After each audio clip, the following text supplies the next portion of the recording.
जी बेटा, जैसे कि आप जानते हैं, कल के लेक्चर में हमने 5 किंगडम क्लासिफिकेशन सिस्टम का आगाज़ किया था और हमने 2 किंगडम्स डिस्कस करी किए थे। फर्स्ट वन किंगडम मोनेरा और सेकंड जो है वो हमने किंगडम प्रोटिस्टा। आज हम 5 किंगडम्स के ही सिलसिले को आगे बढ़ाएंगे और आज हम थर्ड किंगडम पढ़ेंगे, किंगडम फंजाई।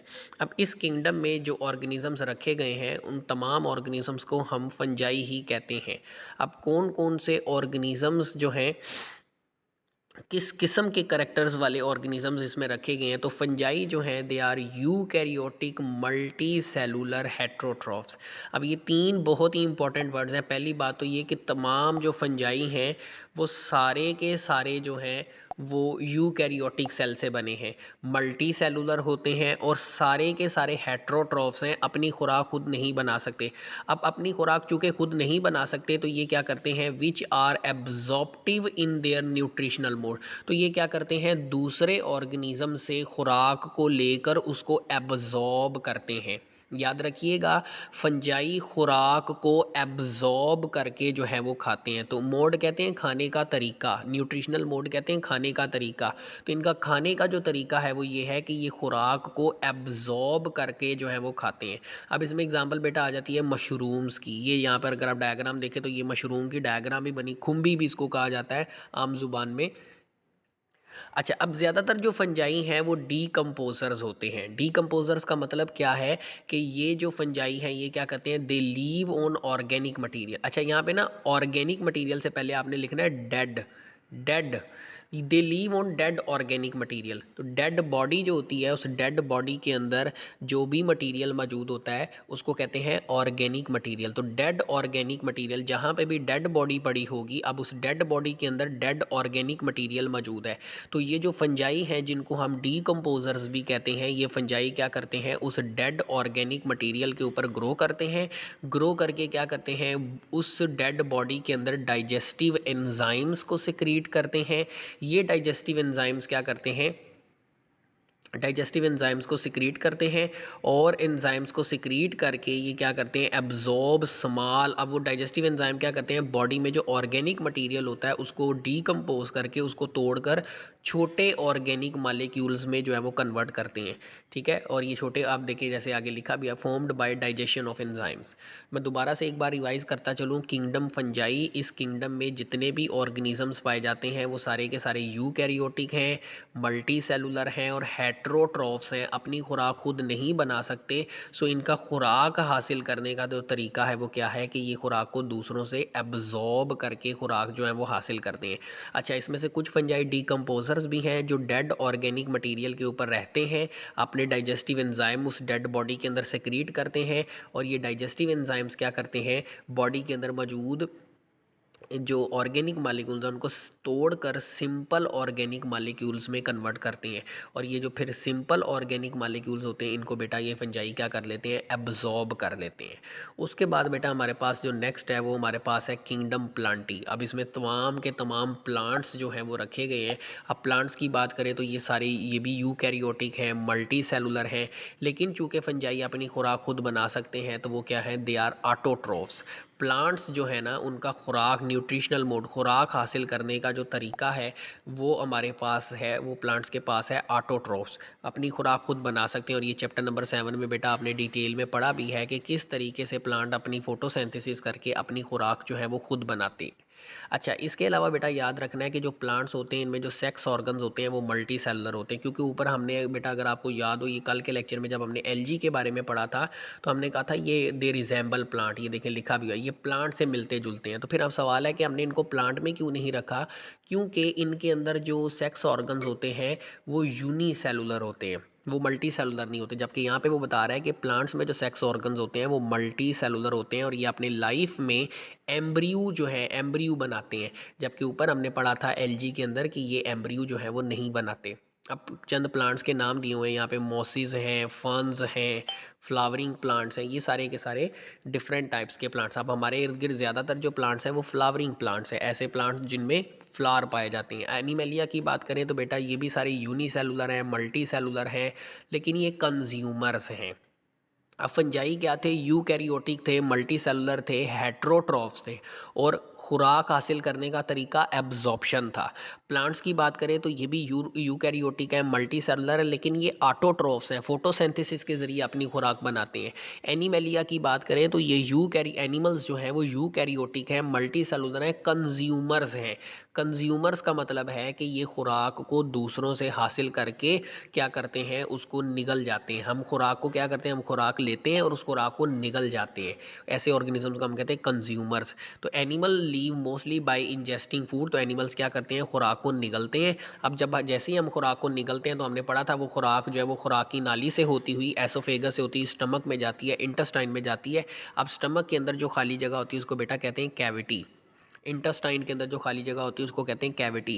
तो फिर खुराक को क्या किया जाता है, कैविटीज़ के अंदर जो है वो डाइजेस्ट किया जाता है। एनिमल्स की खास बात ये होती है कि इनमें सेल वॉल नहीं होती। प्लांट में सेल वॉल होती है, लिहाजा वो मूव नहीं कर सकते, लेकिन एनिमल्स में चूँकि सेल वॉल नहीं है लिहाजा ये आसानी से मूव कर सकते हैं।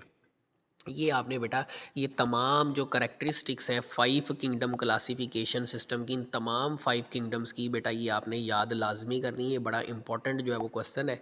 ये 5 किंगडम्स पे जब भी नोट आएगा तो आपने डायरेक्ट किंगडम से ही लिखना है। ऊपर जो लास्ट हमने हिस्ट्री पढ़ी थी, जैसे हमने ई चैटन के बारे में पढ़ा था, हमने ई चैटन के बारे में पढ़ा था, इसके अलावा दूसरे हमने ऑर्गेनिजम्स के बारे में पढ़ा था, वो आपने बेटा जो है वो आपने नहीं करने। ठीक है। नेक्स्ट जो है हमारे पास, जी जी मेरी आवाज़ आ रही है? जी आ रही है सर। अच्छा, चलिए जी। 5 किंगडम के बाद हमारे पास नेक्स्ट जो ये जो स्लाइड है इसमें आप देखें आपको एक टेबल शो हो रहा है। इस टेबल में आपको याद होगा मैंने एक पॉइंट करवाया था आपको। मैंने कहा था ये आपने याद रखना है कि फंजाई में जो सेल वॉल होती है वो किससे बनी, काइटिन से बनी होती है। ये आपने बेटा लाजमी याद रखना है। सेल वॉल 3 ऑर्गेनिजम्स के अंदर होती है। ये जो हमारे पास मोनेरन्स हैं, प्रोकैरियोट, यूकैरियोट्स, इनके अंदर मौजूद होती है, फंजाई के अंदर होती है और प्लांट के अंदर होती है। तो इस टेबल में बेटा आपने जो याद रखना है वो सिर्फ एक ही पॉइंट याद रखना है कि फंजाई की जो सेल वॉल है वो काइटिन की बनी होती है। उसके बाद बेटा जब हम बात करते हैं, अब आप देखें कि यहाँ पर 5 किंगडम्स में कहीं पर भी वायरसेस का जिक्र नहीं किया गया, क्योंकि वायरसेस के बारे में ये कहा जाता है कि वायरसेस जो है ना, they are at border line of living and non living. ये लिविंग ऑर्गेनिजम्स और नॉन लिविंग ऑर्गेनिजम्स के बॉर्डर लाइन पर पाए जाते हैं। मतलब लेट से अगर हमारे पास ये लेट से ये बॉर्डर लाइन है, अब बॉर्डर लाइन के एक तरफ जो है वो लिविंग ऑर्गेनिजम्स रहते हैं और बॉर्डर लाइन की दूसरी तरफ नॉन लिविंग थिंग्स मौजूद हैं। अब वायरसेस जो है ये बॉर्डर लाइन पर है, इसका मतलब ना तो ये लिविंग है ना ही ये नॉन लिविंग है प्रॉपर। ना ये प्रॉपर तरीके से लिविंग ऑर्गेनिजम्स में शुमार होते हैं, ना ही ये नॉन लिविंग ऑर्गेनिज्म में शुमार होते हैं। अब सवाल ये है कि हमें कैसे पता चला, तो उसमें नंबर 1 करेक्टर आपके पास बेटा बनेगा, due to their crystalline nature they are considered as non living. अब हम इनको नॉन लिविंग क्यों मानते हैं, उसकी एक वजह ये है कि ये क्रिस्टल्स की फॉर्म में पाए जाते हैं। जैसे बेटा नमक है, तो नमक जो है वो क्रिस्टल की फॉर्म में होता है, चीनी है वो भी क्रिस्टल की फॉर्म में होती है। अब ये दोनों ही नॉन लिविंग ऑब्जेक्ट्स हैं। तो चूंकि वायरसेस क्रिस्टल की फॉर्म में पाए जाते हैं इसीलिए हम कहते हैं कि जी ये नॉन लिविंग है। नंबर 2, हम क्यों कहते हैं कि जी वायरसेस नॉन लिविंग है, उसकी एक वजह ये है बेटा कि ये ए सेलुलर होते हैं। मतलब ए का मतलब होता है without, they do not have cellular organization, कि इनके अंदर जो है सेल मौजूद नहीं होता। वायरसेस की बॉडी सेल पर मुश्तमिल नहीं होती। ये 2 पॉइंट्स बेटा आपने याद रखने हैं। एक तो वायरस की बॉडी सेल पर मुश्तमिल नहीं होती, ए सेलुलर होते हैं। दूसरा, ये क्रिस्टल फॉर्म में पाए जाते हैं। ठीक है। अच्छा, अब हम इनको लिविंग ऑर्गेनिजम्स क्यों कंसीडर करते हैं, क्योंकि बॉर्डर लाइन का मतलब है कि कुछ करेक्टर्स ये लिविंग ऑर्गेनिजम्स के साथ शेयर करेंगे, कुछ करेक्टर्स ये नॉन लिविंग ऑर्गेनिजम्स के साथ शेयर करेंगे। तो 2 करेक्टर्स हमने वो पढ़े जो नॉन लिविंग ऑर्गेनिजम्स के साथ ये शेयर करें। अब हम बात करते हैं लिविंग ऑर्गेनिजम्स के साथ कौन से करेक्टर्स शेयर करते हैं। तो जो वायरसेस हैं या तो ये आरएनए से बने होते हैं, इनकी बॉडी आरएनए पर मुश्तमिल होती है, या फिर डीएनए पर मुश्तमिल होती है। और ये आरएनए और डीएनए जो होता है ना बॉडी के अंदर, ये इसके गिर्द प्रोटीन कोट होता है। कोट बेटा कहते हैं कवरिंग को। मतलब वायरस की जो बॉडी है, अब सेल पर तो मुश्तमिल नहीं है वायरस, तो फिर वायरस किस चीज़ पर मुश्तमिल है, तो बेटा वायरस मुश्तमिल होता है डीएनए पर। अब डीएनए जो होता है ना बेटा, ये डबल स्ट्रैंडेड होता है, और या फिर आरएनए पर। आरएनए सिंगल स्ट्रैंडेड होता है। लेट्स से हमारे पास डीएनए, अब डीएनए के गिर्द क्या होगा, एनकेस्ड, इसके गिर्द ना प्रोटीन का एक कोट होगा, प्रोटीन की कवरिंग होगी। एनकेस का मतलब होता है कवर। इसी तरह आरएनए अगर होगा तो आरएनए भी एनकेस्ड होगा प्रोटीन प्रोटीन की कवरिंग के अंदर। तो ये बेटा हमारे पास ये बन गया डीएनए वाला वायरस और ये हमारे पास बेटा बन गया आरएनए वाला वायरस। तो वायरस की बॉडी जो है वो आरएनए और डीएनए से बनी होती है और ये आरएनए और डीएनए एनकेस्ड होता है, कवर्ड होता है इन अ प्रोटीन कोट। ये प्रोटीन के अंदर जो है वो कवर्ड होता है। अच्छा, दूसरी खास बात जिनकी वजह से हम इसको लिविंग कंसीडर करते हैं, ये रिप्रोड्यूस कर सकता है, ये अपनी तादाद को बढ़ा सकता है। ठीक है, ये जो वायरसेस हमारी बॉडी में एंटर होते हैं, वायरस हमारी बॉडी में एंटर होते ही इसलिए हैं ताकि वो अपनी तादाद बढ़ा सकें। जैसे जैसे वायरस हमारी बॉडी में तादाद बढ़ाता जाएगा, इन्फेक्शन जो है वो बढ़ता चला जाएगा। तो they reproduce only in living cells where they cause a number of diseases. तो जब ये दूसरे लिविंग ऑर्गेनिजम्स में, अब ये जब हमारी बॉडी में दाखिल होते हैं तो ये हमारे सेल्स के अंदर एंटर हो जाते हैं, they are called living cells. तो ये हमारे लिविंग सेल्स में एंटर होकर क्या करते हैं, अपनी तादाद बढ़ाते हैं, लेकिन बदले में क्या करते हैं, कई किस्म की बीमारियाँ जो है वो पैदा करते हैं। तो बेटा 2 पॉइंट जो है वो हमने पढ़े जो नॉन लिविंग के साथ ये शेयर करते हैं, और 2 पॉइंट हमने पढ़े जो ये लिविंग ऑर्गेनिजम्स के साथ शेयर करते हैं। ठीक है, सो ओवरऑल अगर हम कंक्लूजन निकालते हैं तो कंक्लूजन ये है कि they are not considered as organisms. हम इनको लिविंग ऑर्गेनिजम्स में कंसीडर नहीं करते। यही वजह है कि बेटा हमने इनको 5 किंगडम क्लासिफिकेशन सिस्टम में कहीं पर भी नहीं रखा। हमने किंगडम मोनेरा पढ़ा, उसमें बैक्टीरिया और साइनोबैक्टीरिया हमने रखे हुए हैं। हमने किंगडम प्रोटिस्टा पढ़ा, उसमें एल्जी, प्रोटोजोआन और फंजाई, हम फंजाई लाइक प्रोटिस्ट हमने रखे। किंगडम फंजाई में हमने फंजाई को रखा हुआ है, प्लांटी में हमने प्लांट्स को रखा हुआ है, एनिमलिया में एनिमल्स को रखा हुआ है, लेकिन कहीं पर वायरसेस का जिक्र नहीं। हालांकि वायरसेस हम बायोलॉजी में ही पढ़ते हैं। तो वायरसेस को 5 किंगडम क्लासिफिकेशन सिस्टम में हमने इसलिए नहीं रखा क्योंकि हम इनको ऑर्गेनिजम्स कंसीडर नहीं करते। अच्छा बेटा, एक और चीज़ भी याद रखनी है, सिर्फ वायरसेस अकेले ऐसे जो है वो स्ट्रक्चर्स नहीं है जिनको हम लिविंग ऑर्गेनिज्म कंसीडर नहीं करते। वायरस के अलावा कुछ और दीगर स्ट्रक्चर्स भी हैं, जैसे प्रायोन है, वायराइड है। ये क्या है बेटा, ये ए सेलुलर पार्टिकल्स है। मतलब ऐसे पार्टिकल्स वायरस की तरह ये भी सेल पर जो है वो मुश्तमिल नहीं होते, लिहाजा हम इनको भी 5 किंगडम क्लासिफिकेशन सिस्टम के अंदर कंसीडर नहीं करते। अच्छा याद रखिएगा बेटा, आपकी बुक में यहाँ पे तो बॉक्स नहीं बना हुआ, लेकिन आपकी बुक में स्टेटस ऑफ वायरस की साइड पे एक बॉक्स भी बना हुआ है जिसमें लिखा हुआ है prion are made up of proteins. ठीक है, P for protein and P for prion. और वायराइड जो है they are made up of RNA. तो वायराइड की बॉडी सिर्फ आरएनए से बनी होती है और प्रायोन की बॉडी सिर्फ प्रोटीन से बनी होती है। तो फिर हम अब जब ये ऑर्गेनिजम्स नहीं है, सेल पर मुश्तमिल नहीं है, तो इनको बायोलॉजी में हम क्यों पढ़े हैं? क्योंकि ये जो दोनों पार्टिकल्स हैं बेसिकली, ये प्लांट्स के अंदर जो है वो मुख्तलिफ डिजीज़ का बायस बनते हैं। ये प्लांट्स के अंदर बेटा बीमारियों का बायस जो है वो बनते हैं। इसलिए हम जो है इनको कंसीडर नहीं करते। इन प्लांट डिजीज़ का बायस बनते हैं, इसलिए हम इनको बायोलॉजी में पढ़ रहे होते हैं क्योंकि इनका ताल्लुक लिविंग ऑर्गेनिज्म से है। लेकिन इनको भी हम 5 किंगडम क्लासिफिकेशन सिस्टम में इंक्लूड नहीं करते क्योंकि ये भी ए सेलुलर होते हैं। तो यहाँ तक बेटा हमारा क्लासिफिकेशन सिस्टम जो है वो कंप्लीट होता है। नेक्स्ट हमारा जो टॉपिक है वो है बेटा बाइनोमियल नोमेनक्लेचर। आपने फर्स्ट चैप्टर में मस्टर्ड प्लांट का साइंटिफिक नेम पढ़ा था ब्रासिका कंपेस्ट्रस। आपने फ्रॉग का साइंटिफिक नेम पढ़ा था राना टिगराइना। तो ये जो बेटा साइंटिफिक नेम होते हैं ना, ये एक सिस्टम के तहत ऑर्गेनिजम्स को दिए जाते हैं। उस सिस्टम को बेटा हम नाम देते हैं बाइनोमियल नोमेनक्लेचर। देखिए पहली लाइन में लिखा हुआ है बाइनोमियल नोमेनक्लेचर क्या है, a method of giving scientific names to living organisms. Living organisms को साइंसी नाम देना, लिविंग ऑर्गेनिजम्स को साइंटिफिक नेम देना, ये अमल क्या कहलाता है, बाइनोमियल नोमेनक्लेचर कहलाता है। तो इस मेथड के तहत हम तमाम लिविंग ऑर्गेनिजम्स को साइंटिफिक नेम जो है वो अलॉट करते हैं।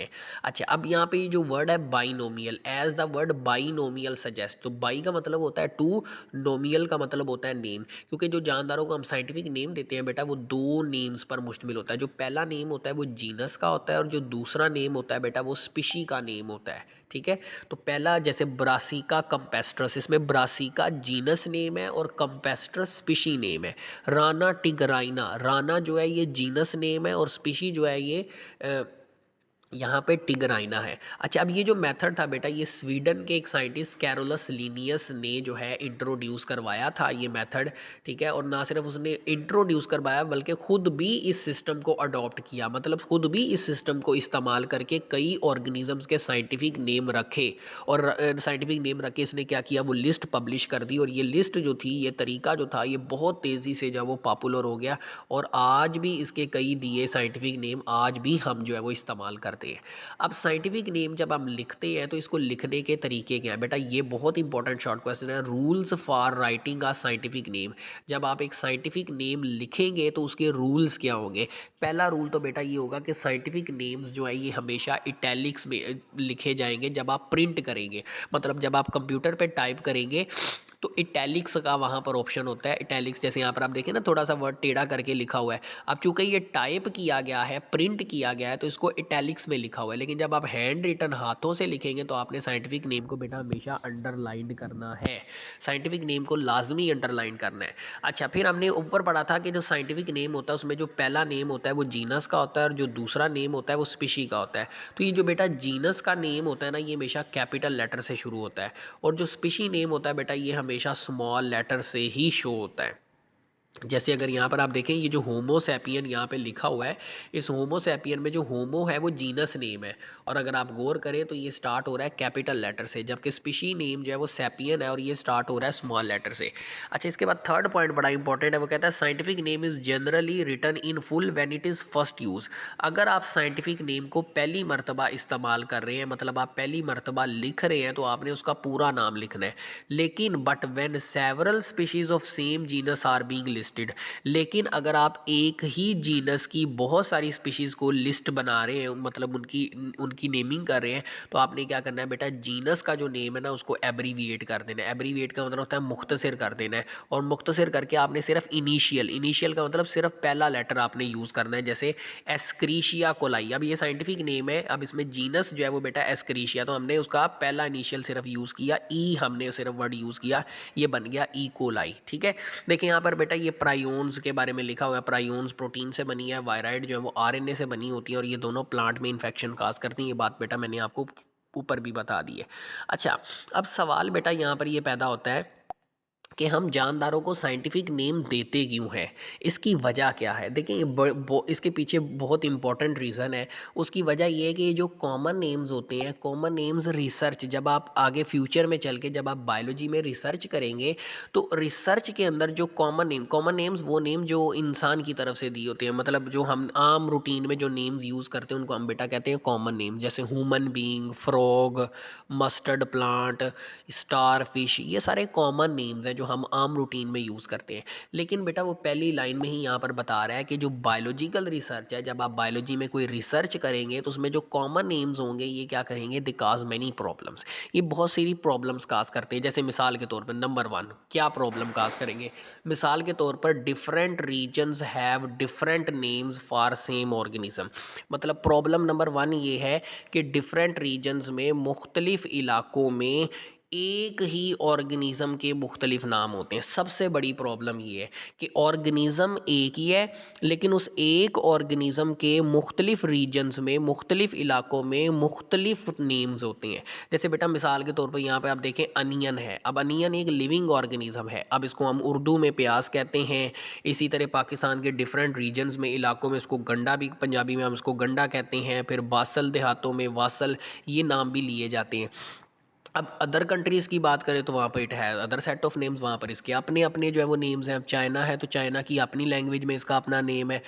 स्पेनिश है तो स्पेनिश के अंदर, जैपनीज़ है तो जैपनीज़ के अंदर, कोरियन के अंदर इसका नाम डिफरेंट। तो हर कंट्री के अंदर अपनी अपनी लैंग्वेज के अंदर जो नाम है वो डिफरेंट है, नाम जो है वो डिफरेंट है। तो ऑर्गेनिज्म एक ही है लेकिन उसके नाम जो है वो डिफरेंट है। अब अगर आप अपनी कंट्री के हिसाब से अगर आप रिसर्च के अंदर कॉमन नेम यूज़ करते हैं तो दूसरी कंट्री का जो स्टूडेंट जब आपकी रिसर्च पढ़ेगा तो वो ये अंडरस्टैंड नहीं कर पाएगा, कि आप किस ऑर्गेनिज्म की जो है वो बात कर रहे हैं।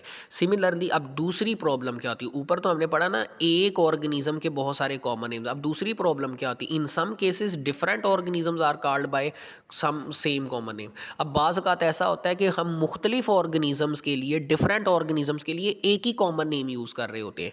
जैसे मिसाल के तौर पे ब्लैक बर्ड जो है, अब ये जो नेम है ये हम क्रो के लिए भी यूज़ करते हैं और ये रेवन के लिए भी यूज़ करते हैं। अब रेवन जो है ना ये पहाड़ी कौवा होता है और इसका जो कलर होता है ना वो ब्राउन ब्राउन कलर होता है, जबकि क्रो घरों में जो आम रूटीन में हम देखते हैं उसका कलर ब्लैक होता है। अब ब्लैक बर्ड हम क्रो के लिए भी यूज़ करते हैं, ब्लैक बर्ड हम रेवन के लिए भी यूज़ करते हैं। अब आप रिसर्च में क्रो के ऊपर रिसर्च कर रहे हैं और आपने उसको पब्लिश कर दिया ब्लैक बर्ड के नाम से, क्योंकि आप तो क्रो के लिए ब्लैक बर्ड का वर्ड यूज़ करते हैं। लेकिन जो बाहर का है या कोई दूसरा स्टूडेंट आपकी रिसर्च पढ़ता है वो उसको रेवन के तौर पे ले रहा है, वो उसको उसको पता ही नहीं कि आप क्रो के तौर पे जो है वो इसको यूज़ कर रहे थे। तो इस तरह बेटा जो कॉमन नेम्स होते हैं ना, ये रिसर्च के अंदर क्या करते हैं, बहुत सारी प्रॉब्लम्स जो है वो क्रिएट करते हैं। सो उसके लिए फिर हम क्या करते हैं, उसके लिए फिर हम हर जानदार के लिए एक प्रॉपर नेम जो है वो तजवीज़ करते हैं, जिसको बेटा हम साइंटिफिक नेम का नाम जो है वो देते हैं। मैं यहाँ पे बेटा नेक्स्ट स्क्रीन आपको शो कर रहा हूँ।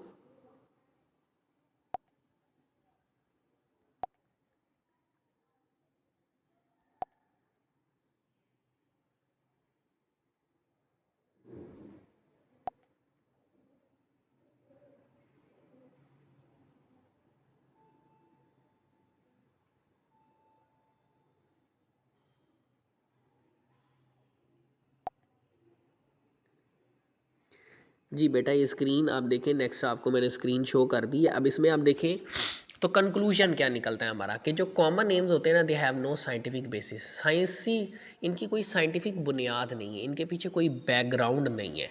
तो इसके लिए फिर हम क्या करते हैं, मैंने आपको पॉइंट्स लिखवाए भी थे कहाँ कहाँ से करने हैं। तो to avoid all these confusion, इन कन्फ्यूजन से बचने के लिए हम क्या करते हैं, तमाम ऑर्गेनिजम्स को क्या करते हैं, स्पेसिफिक नेम्स जो हैं वो अलॉट करते हैं। और जो मेथड हम यूज़ करते हैं उसे हम कहते हैं बाइनोमियल नोमेनक्लेचर। यहाँ पे देखें, और अनियन के लिए एलियम सेपा है, स्टारफिश के लिए एस्टेरस रूबन्स है, हाउस क्रो के लिए कार्पस स्प्लेंडेंस है। बेटा ये टॉपिक्स आपने लाजमी जो है वो तैयार करने हैं। यहाँ तक बेटा हमारा टॉपिक होगा बाइनोमियल नोमेनक्लेचर तक। कल फिर हम जो है ये बायोडाइवर्सिटी जो है नेक्स्ट जो टॉपिक है उसको स्टार्ट करेंगे, कंजर्वेशन ऑफ बायोडाइवर्सिटी। तो हमने आज बेसिकली दो टॉपिक्स को कंप्लीट कर दिया। एक हमने क्लासिफिकेशन सिस्टम कंप्लीट कर दिया और दूसरा हमने बाइनोमियल नोमेनक्लेचर जो है उसको कंप्लीट